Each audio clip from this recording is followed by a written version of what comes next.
Hello hello ठीक है sir, note update कर दो। बिल्कुल अपडेट हो जाएगा नोट्स। एक्चुअली में उसमें कुछ मैप्स वगैरह रख रहे हैं तो वो अपडेट हो जाएगा। आज हम वैदिक कल्चर पढ़ रहे हैं ना, इसके बाद हमारा टारगेट है कि हम बहुत जल्दी आप लोगों का जो बैच है वो हम कंप्लीट कर देंगे, मतलब ये एंसेंट इंडिया। ठीक है, चलिए। अरे आज आप भी जुड़े हुए हो ठीक है, चलिए।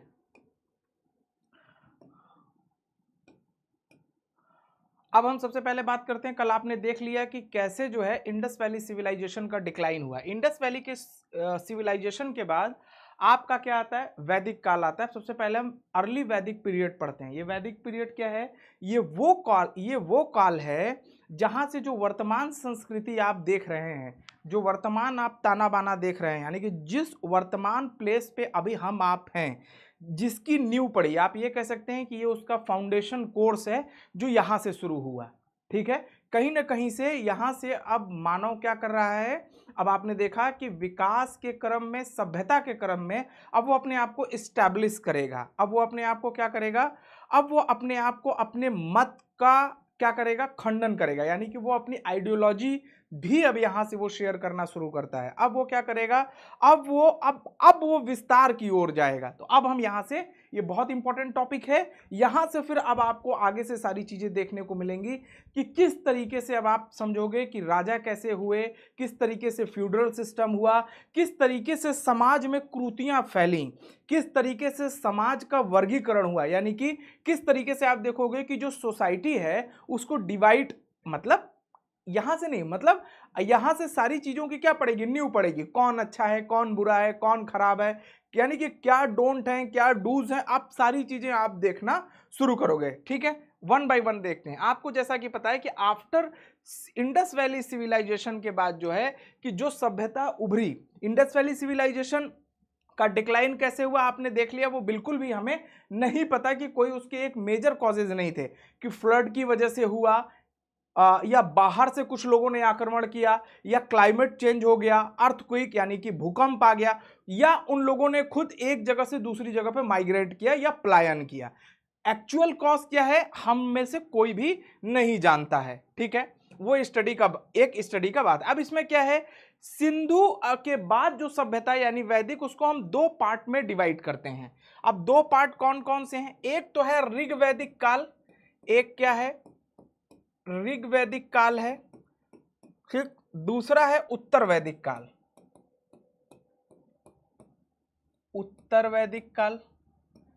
ठीक, यानी कि लेटर वैदिक पीरियड और आपका जो है कि ऋग वैदिक पीरियड। ठीक है,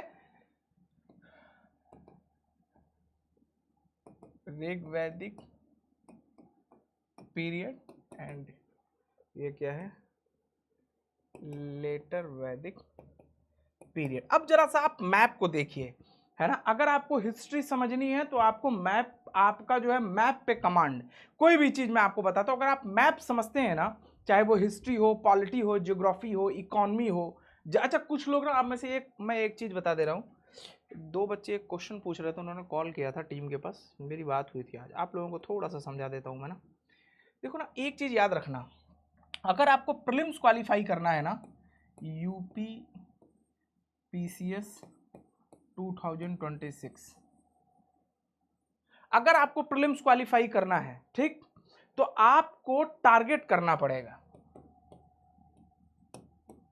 ठीक है, अब आपको देखो टारगेट क्या करना है, बहुत ध्यान से समझना। एक होता है ना स्टैटिक पार्ट, स्टैटिक पार्ट ना आपको बहुत अच्छे लेवल पे ना प्रिपेयर करना पड़ेगा। अब स्टैटिक पार्ट कैसे कैसे प्रिपेयर करोगे ये ध्यान रखो। जैसे में हिस्ट्री, पॉलिटी,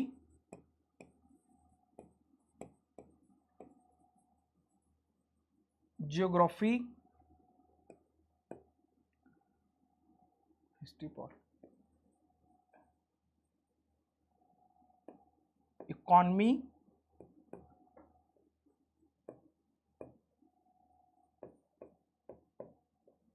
जनरल साइंस, ये जो आपके 5 सब्जेक्ट्स हैं ना, मैं इसको हिंदी में भी लिख देता हूँ, हालांकि आप लोग में से सभी लोग समझते होंगे, ऐसी कोई बात नहीं है, फिर भी यानी कि आपका इतिहास, ठीक है, ये आपका क्या हो गया, पॉलिटी,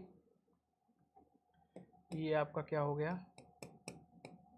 भूगोल, ये आपका क्या हो गया, इकॉनमी यानी कि अर्थव्यवस्था, और ये आपका क्या हो गया, सामान्य विज्ञान। ठीक, ये जो आपका 5 सब्जेक्ट है ना, देखिए प्रीलिम्स निकालने के लिए हमेशा ध्यान रखना, पैटर्न कहीं चला जाए, पेपर हार्ड आए, पेपर बहुत नॉर्मल आए, पेपर बहुत टफ आए, ये इसको बोलते हैं स्टैटिक पोर्शन। अगर जिस भी कैंडिडेट का, एस्पायरेंट का, अगर स्टैटिक पोर्शन बहुत स्ट्रांग है, बहुत स्ट्रांग, प्लस अब आ जाओ यहाँ पे स्टैटिक, और एक क्या आता है, करंट रेलेवेंट, मान लो यहाँ आ जाओ,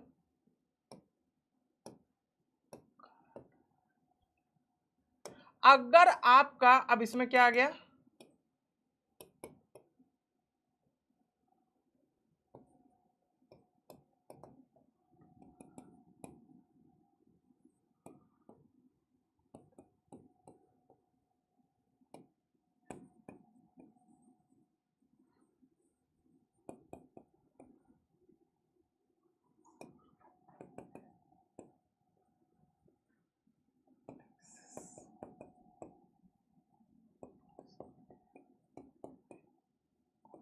देखो ये क्या है, ये आपका स्टैटिक पोर्शन है ना, स्टैटिक पोर्शन को बहुत स्ट्रांग रखो, जैसे history, polity, geography, economy, general science, या ये, और प्लस अगर करंट, प्लस कुछ वेबसाइट्स हैं, जैसे गवर्नमेंट की वेबसाइट, गवर्नमेंट की रिलीज, कि नीति आयोग ने कौन सी रिलीज, मतलब ये सारी चीजें करंट, कि नीति आयोग ने कौन सी रिपोर्ट रिलीज की है, इंडियन जो गवर्नमेंट है वो किससे बायलैटरल ट्रेड कर रही है, इंडिया जो गवर्नमेंट है वो कौन से अवार्ड दे रही है, इंडिया जो गवर्नमेंट है उस से रिलेटेड कौन से इंडेक्सेस आ रहे हैं, इंडिया से रिलेटेड जो इन्वायरमेंट इकोलॉजी है उसमें क्या स्टेटस है, इसके अलावा कौन सी स्कीम्स चल रही हैं जो सेंट्रल एंड स्टेट गवर्नमेंट की, और प्लस बजट सर्वे।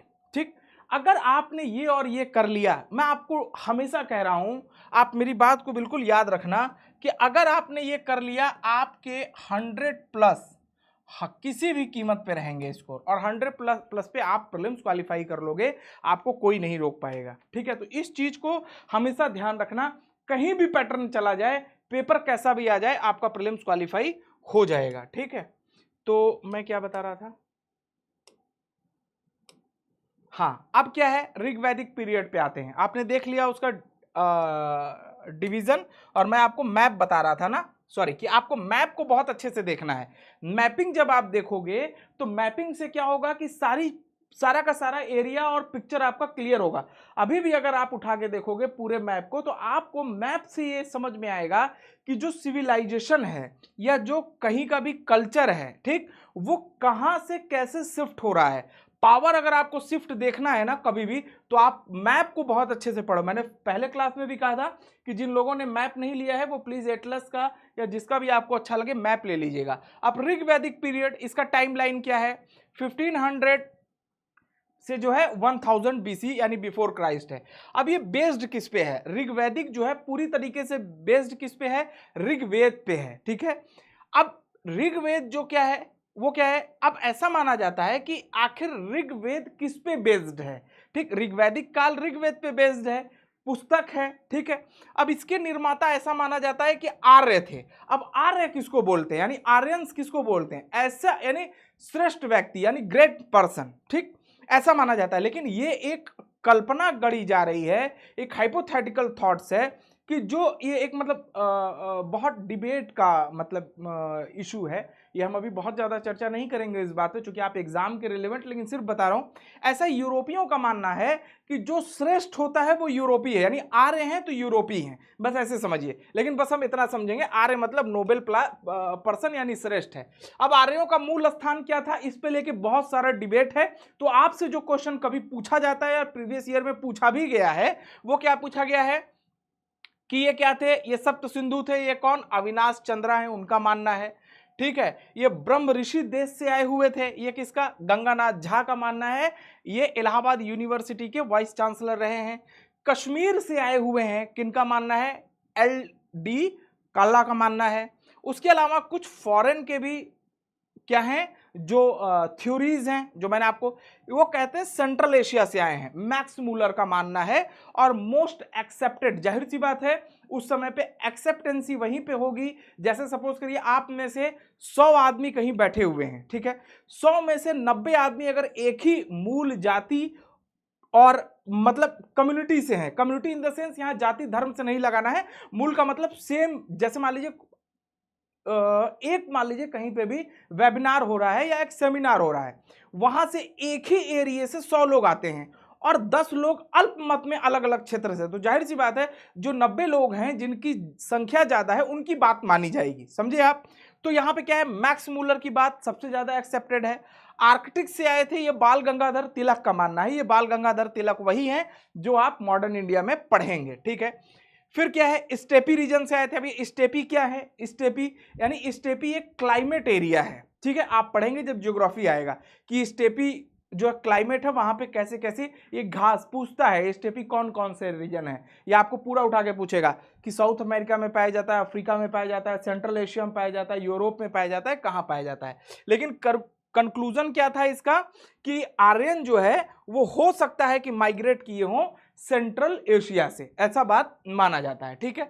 अब वैदिक साहित्य में क्या है, वेद क्या है, ये नॉलेज और ज्ञान देते हैं जो जिनको जो है कि अब इनसे क्या है, श्रुतियों यानी कि सुन के, ठीक है। अब देखिए वेद कितने प्रकार के हैं, ये सारी चीजें आपको डिटेल मिलेंगी किसमें, नोट्स में, क्योंकि ये बहुत ज्यादा समझाना नहीं है पीटी के पॉइंट ऑफ व्यू से, इसलिए मैं सिर्फ आपको डिक्टेट करता हुआ चल रहा हूं ताकि आपको कहीं कोई प्रॉब्लम ना हो। जब एक आपके पास अगर एक ओरली अगर एक मतलब एक ना एक किसी ने आपको अगर डिक्टेट किया है, किसी ने आपको कोई बात एक कहानी समझाई है, तो जब आप पढ़ेंगे तो पढ़ने में आपको इंटरेस्ट आएगा। अब ये ऋग्वेद, सामवेद, यजुर्वेद और अथर्ववेद है। अब ये क्या क्या है जरा देखिए एक बार सीक्वेंस से। अब इसके की फैक्ट हैं ऋग्वेद के। ऋग्वेद सबसे बड़ा और सबसे प्राचीन वेद है, इसमें 10 मंडल हैं और 1028 इसमें क्या है, सूक्त हैं। गायत्री मंत्र जो है वो इसके तीसरे मंडल में, वो पूछता है कि गायत्री मंत्र जो है तीसरे। पुरुष सूक्त इसमें क्या है, वर्ण, इसमें क्या है, वर्ण सिस्टम का क्या दिया गया है, सिस्टम दिया, वर्ण सिस्टम जो आप जानते हैं, ठीक है। इसके अलावा अगर आप और ग्रंथों को देखेंगे और वेदों को देखेंगे तो सामवेद है।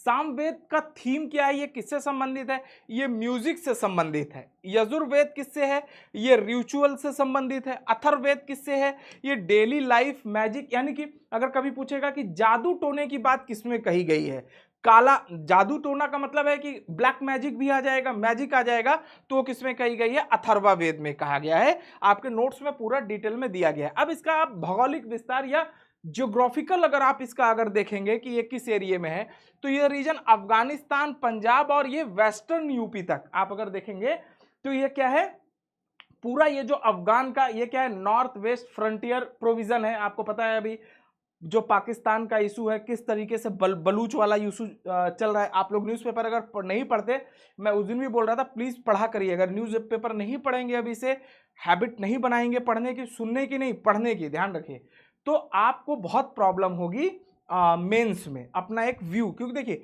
मेंस उसी बच्चे का क्वालिफाई होगा जिसका अपना व्यू होगा, तभी तो आप लिखेंगे। और व्यू एक दिन में डेवलप नहीं होता, ठीक है, ध्यान रखिएगा। व्यू कब डेवलप होगा, जब आप धीरे धीरे हैबिट बनाएंगे। आप कोई चीज पढ़ेंगे, आप कोई चीज सुनेंगे, और जब एक टाइम लगता है उसमें, तब कहीं जाके आपका जो व्यू है वो क्या होगा, वो डेवलप होगा, ठीक है। एक सेकंड, ठीक है। अब क्या है यहाँ पे, ये पूरा एरिया है जो मैं आपको बता रहा था, यानी कि अफगानिस्तान, पंजाब का एरिया। अब ये पंजाब दोनों हो गया, कल आपने पढ़ा ही है, चाहे वो वेस्टर्न वाला एरिया यानी पाकिस्तान वाला पंजाब हो, चाहे वो आपका हिंदुस्तान वाला पंजाब हो। इसके अलावा क्या है, अब इसका समाज कैसा था, सोसाइटी कैसी थी, बहुत इंपॉर्टेंट है मेंस के प्रोस्पेक्टिव से, इसलिए ऐसे के प्रोस्पेक्टिव से आप कंपेयर करेंगे। डायरेक्ट क्वेश्चन कहीं से नहीं आता, कहीं आप में से कुछ पूछे कि क्या ये पूछेगा, क्या ये नहीं पूछेगा, लेकिन आप क्या करेंगे, कंपेयर करेंगे। आप जब तुलनात्मक चीज लिखते हैं तो आपका जो आंसर होता है उसमें क्या होता है, वेटेज मिलता है उसको, ये ध्यान रखिए। ये आंसर की क्वालिटी आपकी इनहेंस्ड होगी। अब जैसे मानिए दो लोग बात कर रहे हैं, एक लोग चाय के दुकान पे या रोड पे खड़े होकर कोई बात कर रहे हैं, और एक लोगों का समूह रोड पे खड़े होकर बात कर रहा है चाय के टपरी पे। दूसरा समूह जो है कहीं ड्राइंग रूम में बैठ के बात कर रहा है। ड्राइंग रूम आपके कमरे का ड्राइंग रूम नहीं, वो drawing room official drawing room है, जहां पे क्या होते हैं, ऑफिशियल्स क्या होते हैं, ड्राफ्ट होते हैं, उसको ड्राइंग रूम बोलते हैं। ठीक, अब वो जो ड्राइंग रूम में वो जो वहां बैठ के वो कैसे बात करेंगे, दोनों के बात पे क्या अंतर है, ये फालतू बात बोलेगा कि फला, ये जो रोड पे कि फला ये हो गया तो वो हो गया और ये, लेकिन जो ड्राइंग वो कहां बात करेंगे, वो फैक्ट्स एंड फिगर पे बात करेंगे, वो ऑथेंटिक प्रूफ के साथ बात करेंगे। समझ में आ गई बात? तो जब आप अपना आंसर लिखेंगे तो आपके आंसर में क्या होगा कि इस रिपोर्ट में वैदिक काल से, या आप एक एग्जांपल के तौर पे बता रहा हूं, या यूनाइटेड नेशंस की इस रिपोर्ट में, ठीक है, या रिसेंटली इस रिपोर्ट से ये बात, या रिसेंटली ऐसा इंडेक्स में ऐसा हुआ, या इस पीरियड में कोई चीज ऐसी घटी थी, लेकिन कंपैरेटिवली आज हम देखते हैं कि इस सोसाइटी का इतना डेवलपमेंट हुआ।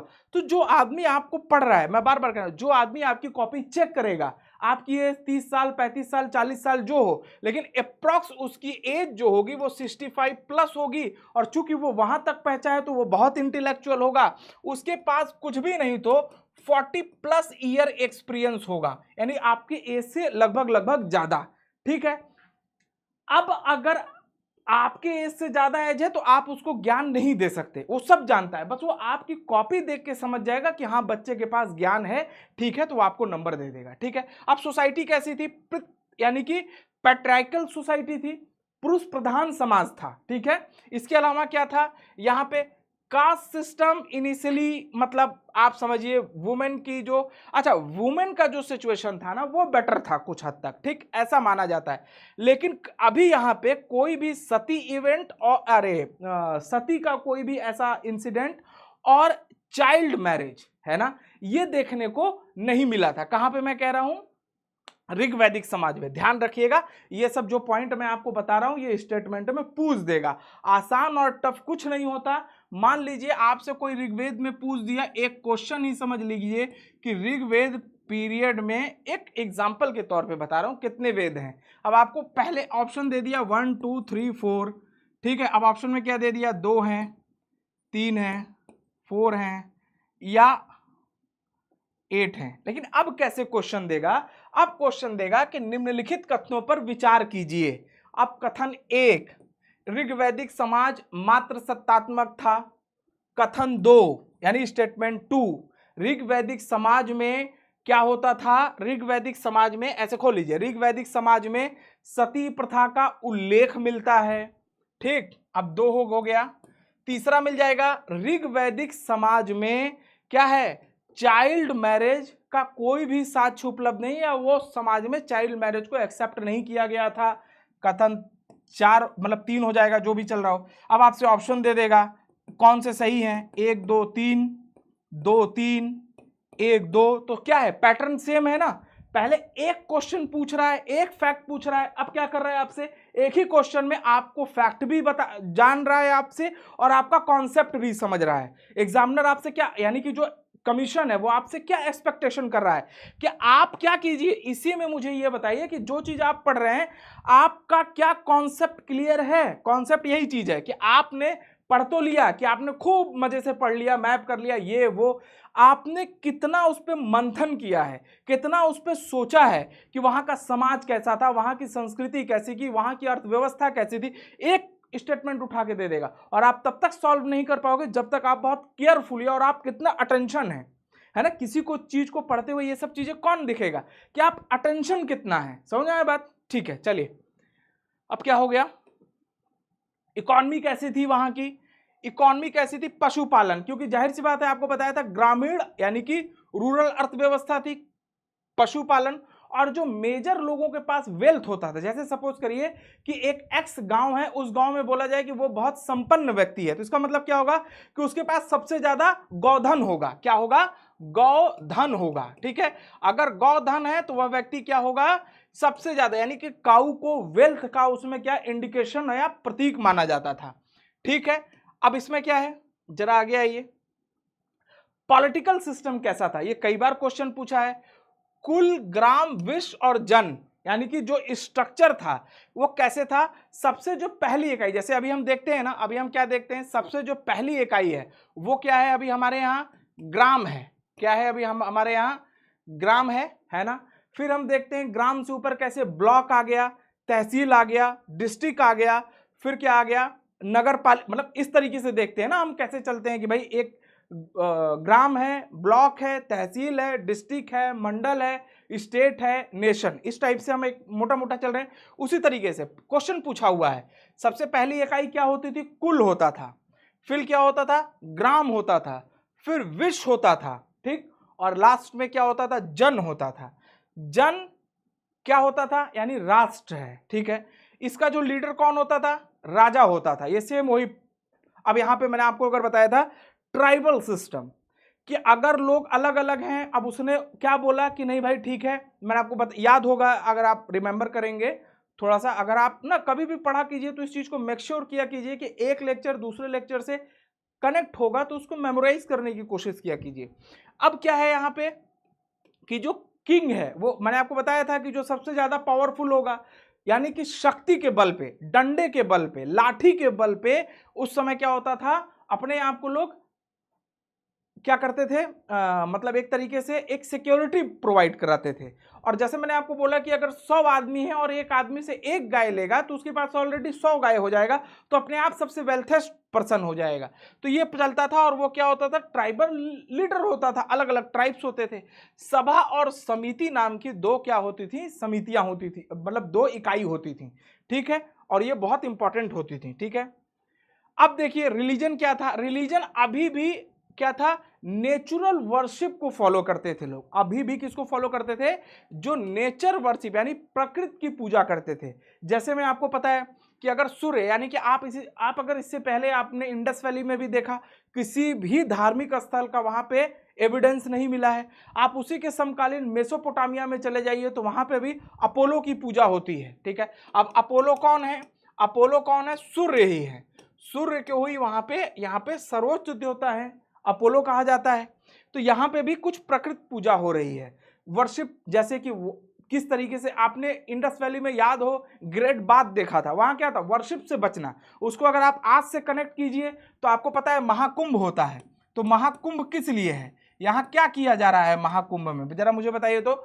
अपने पाप यानी कि अपने आप को प्योर किया जा रहा है, अपने शॉल को प्योर किया जा रहा है। किस तरीके से हमारी आत्मा, मतलब यानी कि हम अपने पाप को धो रहे हैं, या हम जो भी कर रहे हैं, ठीक, यानी अपने आप को हम क्या कर रहे हैं कि भाई ऐसा मान रहे हैं कि नहीं, हमें गंगा स्नान कर लेने से हमारे क्या है, बहुत सारे पाप प्रायश्चित हो जाएंगे, या हमें क्या है, हमारे दुख हर लेंगे। तो उस समय भी वर्शिप का ही कॉन्सेप्ट था, प्रोसेस अलग अलग है, बस ध्यान रखिए। ये इंसान का एक मिथ है किसी भी चीज को लेके, कि जब हम, कई बार क्या होता है, भरोसे पे पूरा दुनिया, इसी तरीके से एक स्टूडेंट है, अगर आप बिलीव करेंगे, अगर आप फेथ करेंगे, सबसे पहले फेथ अपने ऊपर करना है।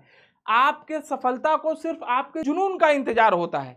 जिस दिन आप अपने ऊपर फेथ करेंगे, आपके लिए नेचर वर्शिप अपने आप क्रिएट हो जाएगा। आप हमेशा याद रखिए, आप सिलेक्शन लेंगे कि नहीं लेंगे, सब कुछ डिपेंड करेगा आपके एटीट्यूड के ऊपर, कि आपका एटीट्यूड कैसा है, आप कैसे अपने आप को रिएक्ट करते हैं, आप कैसे अपने आप को प्रेजेंट करते हैं, आप कैसे अपने आप को सोचते हैं। और ये इसी को बोलते हैं, it's a part of personality development. और यही आपका क्या होता है, पर्सनालिटी टेस्ट होता है, जिसे पीटी बोलते हैं, जिसे आप लोग इंटरव्यू बोलते हैं ना, प्रीलिम्स मेंस इंटरव्यू, वो पर्सनालिटी टेस्ट है। कोई आपका ज्ञान नहीं चेक करता, यूपीपीसीएस कमीशन आपका ज्ञान नहीं चेक करेगा, आपका पर्सनालिटी टेस्ट करता है, ठीक, और वो एक दिन में जनरेट नहीं होगा, ध्यान रखिएगा। अब मेजर गॉड्स यहाँ पे कौन है, इंद्र हैं। इंद्र को बहुत इंपॉर्टेंट देवता माना गया है। अग्नि है, वरुण है, ठीक है। इसमें भी कोई भी आइडियल वर्शिप का कॉन्सेप्ट नहीं है। अब लेटर वैदिक पीरियड आ जाइए।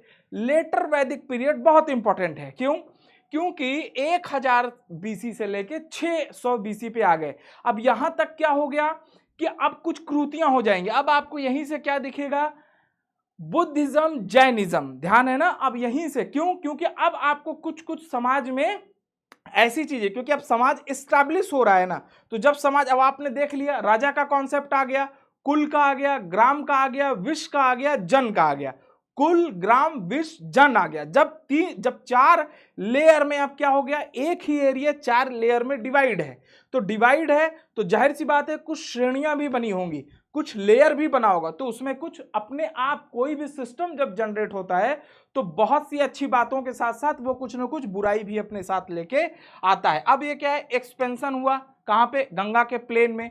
अब यहां पे लोग क्या करने लगे, लोहे का यूज, है ना, आयरन का यूज प्रारंभ किए। लेकिन अभी भी जो पूरी की पूरी व्यवस्था थी वो क्या थी, अर्थव्यवस्था पे अर्थव्यवस्था जो है कृषि पे आधारित थी, यानी एग्रीकल्चर डोमिनेंट पूरी की पूरी इकोनॉमी थी लेटर वैदिक पीरियड तक। ठीक है, ध्यान रखिएगा इस बात को। पॉलिटिकल चेंजेस लेकिन क्या है, अब यहां पॉलिटिकल चेंजेस क्या आ गया कि राइज ऑफ किंगडम्स। ठीक, अब यहां ध्यान रखिएगा, लेटर वैदिक पीरियड में अब क्या हो रहा है, राइज ऑफ किंगडम, यानी जो जनपद हैं वो राज्य का रूप धारण कर रहे हैं। ठीक, और अब क्या हो रहा है, मोनार्क आ गया ना, अब यहां पे क्या है, मोनार्क आ गया। अब यहां पर राजत्व का सिद्धांत आ रहा है, किसका आ रहा है, राजत्व का सिद्धांत आ रहा है। ठीक, अब यहां पे जो टाइटल्स भी लिए जाने लगे, जैसे सो कॉल्ड सम्राट, महाराज, अब यहां पे क्या है, टाइटल्स आने शुरू हो गए, सम्राटाज एंड महाराजा। ठीक, तो ये क्या है, ये आपके टाइटल्स आना यहां से क्या हो गए, स्टार्ट हो गए। अब क्या है, सोसाइटी चेंज होने लगी। सोसाइटी में क्या बदलाव आया, वर्ण सिस्टम क्या हो गया, वो रिजिड हो। अब आप समझ रहे हो ना, कभी भी बदलाव कैसे आएगा, वर्ण सिस्टम क्या हो रहा है, रिजिड हो रहा है। ठीक है, अब वुमेन का जो स्टेटस है उसमें भी डिक्लाइन देखने को मिल रहा है। ठीक है, और अभी भी जो फैमिली है वो क्या हो रही है, अब ज्वाइंट हो रहा है। अब फैमिली अभी भी क्या हो रहा है, जो डेवलप कर रहा है, ज्वाइंट फैमिली डेवलप कर रहा है, वुमेन का स्टेटस डिक्लाइन हो रहा है, और वर्ण सिस्टम अब क्या हो रहा है, रिजिड हो रहा है। ठीक है, ध्यान रखिएगा, ये सब स्टेटमेंट में पूछेगा, ये आप इसको एकदम हल्के में मत लीजिएगा। इकोनॉमी कैसे चेंज हो रही है, अब एग्रीकल्चर, देखिए दो चीजें, अभी तक एग्रीकल्चर डोमिनेंट था, एग्रीकल्चर डोमिनेंट अभी भी है, लेकिन अब एग्रीकल्चर डोमिनेंट कहां जा रहा है, एग्रीकल्चर डोमिनेंट अब चेंज हो रहा है रिजिडनेस में, यानी अब कुछ चीजों को कुछ लोगों के लिए थोपा जा रहा है। पहले एग्रीकल्चर लोग कैसे कर रहे थे, जीविकोपार्जन के लिए कर रहे थे। समझ में आ रही है बात को, कि किसी भी चीज को कैसे कर रहे थे, लाइवलीहुड के लिए कर रहे थे उनके। लेकिन अभी कैसे कर रहे हैं, अभी उनके ऊपर प्रेशराइज भी करके भी, यानी कि अब क्या राजा है ना, तो राजा एग्रीकल्चर करने नहीं जाएगा, याद रखिएगा। उस समय राजा नहीं था तो वो एग्रीकल्चर कर सकता था। इसके अलावा क्या है, टैक्सेस इंट्रोड्यूस हो गए अब यहां पे। फिर वही बात है ना, कि जैसे सपोज कीजिए कि जब एक राजा होगा उसके नीचे कई सामंत हैं। ठीक है, अब चूंकि राजा अपने नीचे अगर सामंत, यानी अपने नीचे लेयर नहीं बनाएगा, तो लेयर क्या होते थे, उनको वो टैक्स देंगे, तभी तो वो उनको सिक्योरिटी देगा, क्योंकि अब लैंड राजा की है लेकिन उसके नीचे कई लेयर बन चुके हैं, तो वो क्या कर रहा है, टैक्स इंट्रोड्यूस कर दिया। अब ये टैक्स कैसे लिए जाते थे, भाग और बलि के रूप में लिए जाते थे, और ये जो ट्रेड है अब यहां से क्या हुआ, इंक्रीज्ड हुआ है। ये आप पढ़ेंगे डिटेल में, जैसे मान लीजिए आप देखेंगे किस तरीके से कि लाजवर्द, मतलब अफगानिस्तान से क्या मंगाया जाता था, ईरान से क्या मंगाया जाता था, समझ में आया, ईरान से क्या मंगाया जाता था। तो ये सारी चीजें आपके नोट्स में सब अवेलेबल है, इसलिए आपको एकदम परेशान नहीं होना है। अब रिलीजन में क्या बदलाव आया, राइज ऑफ रिचुअल्स एंड क्या हो गया, यहां पे यज्ञांश हो गया। इंपॉर्टेंस ऑफ अब क्या है यहां पे, मतलब किसी भी तरीके के, जैसे है ना अश्वमेधा यज्ञ और रासु यज्ञ, दो तरीके की यज्ञ जो है इसमें इंट्रोड्यूस हुए। अब ये क्या हुआ, उपनिषद यानी कि फिलॉसफी, उपनिषद का भी यहां से राइज या जो है उसकी इमर्जेंस ऑफ जो लाइन वो स्टार्ट हो गई। अब इंपॉर्टेंस ऑफ उपनिषद क्यों हुआ, अब इसमें देखिए सत्यमेव जयते, ये क्वेश्चन पूछा है यूपीएससी में और स्टेट पीसीएस में भी, कि सत्यमेव जयते शायद 2015 या 16 का जब आप पीवाईक्यू देखेंगे ना, मेरे को एग्जैक्ट याद नहीं है, हो सकता है 15 या 16 ऐसे में ना यूपीएससी यानी आईएएस के प्रीलिम्स में ये क्वेश्चन पूछा है, जीएस पेपर 1, ऑब्वियस सी बात है, मैं सिर्फ समझा रहा हूँ है। तो सत्यमेव जयते मुंडकोप उपनिषद से लिया गया है, ठीक है। अस्तोमा सद्गमय ये किससे लिया गया है, ये बृहदारण्यक से लिया गया है। कॉन्सेप्ट इसमें क्या है, बस ये समझिए कि कॉन्सेप्ट कर्म का इसमें और रीबर्थ का कॉन्सेप्ट है, ठीक है। ध्यान रखिएगा इस बात को, आपको बहुत मेजर चीजें आपके नोट्स में मिल जाएंगी। वेदास स्ट्रक्चर क्या है, संहिता है, ब्राह्मणा है ना, अरण्यक है और उपनिषद है। इसके अलावा अब अगर हम यहाँ पे इसको कंक्लूड करें वेद को, कल से मैं कोशिश करूंगा कि कल मैं आपको 2-3 टॉपिक एक साथ कंप्लीट करा दूंगा, तो बहुत जल्दी से हम एंसेंट इंडिया कंप्लीट कर लेंगे, ठीक है। अब कंक्लूजन क्या है, ऋग्वेद क्या है, ऋग्वेद लेटर ऋग्वेद, और क्या है, जो ऋग्वेद है वो सिंपल पेस्टोरिकल सोसाइटी थी, लेकिन वहीं जो लेटर ऋग्वेद है वो थोड़ा कॉम्प्लेक्स हुआ। एग्रीकल्चर क्या हुआ, कुछ ट्रेडिशनल वे में गया, लेकिन जो हायरार्कियल सिस्टम था वो इमर्ज हुआ। अगर आप कंक्लूजन की बात करेंगे तो जो अभी आप इंडियन सिविलाइजेशन देखते हैं, ये उसका क्या है, उसका ये न्यू पड़ा, फाउंडेशन पड़ा, ठीक है। तो ये रहा आज का आपका क्लास। आप लोगों का कोई क्वेश्चन हो तो आप मेरे से पूछ लीजिए प्लीज, कोई अगर क्वेश्चन हो तो प्लीज एक बार पूछ लीजिए। कुछ भी क्वेश्चन हो आपके पास तो एक बार प्लीज पूछ लीजिए। कोई भी क्वेश्चन नहीं है आपके पास?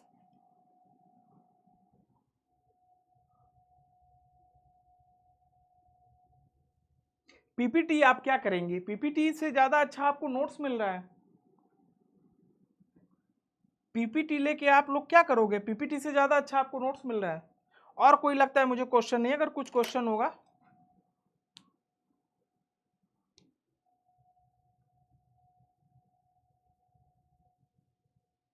ना, रिवीजन के लिए अच्छा है, लेकिन जो नोट्स मिलेगा वो इससे अच्छा है ना, आप उसमें मार्क करना, ये सब चीजें आपको उससे अच्छी चीजें मिलेंगी।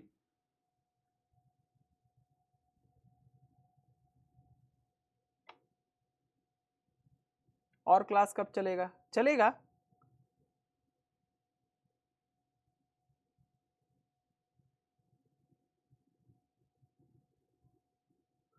राजीव कुमार, उपनिषद, ये सब आपको डिटेल में दिया है ना, एक एक चीजों को डिस्क्राइब कर पाना थोड़ा संभव नहीं है मेरे लिए, क्योंकि ये क्लास तेजी से कंप्लीट करना है। आपके उसमें लिखा होगा नोट्स कब मिलेंगे, मिल जाएगा, मुझे लगता है नोट्स कब मिलेंगे, मिल जाएगा, क्लास लगेगा एक, आपको इन्फॉर्मेशन दे दिया जाएगा। किसी ने पूछा है बृहदारण्यक उपनिषद का शाब्दिक अर्थ क्या, आपके नोट्स में सारी चीजें अच्छे से दी गई हैं। इसके अलावा कोई और चीज? कुछ भी नहीं है, फिर मैं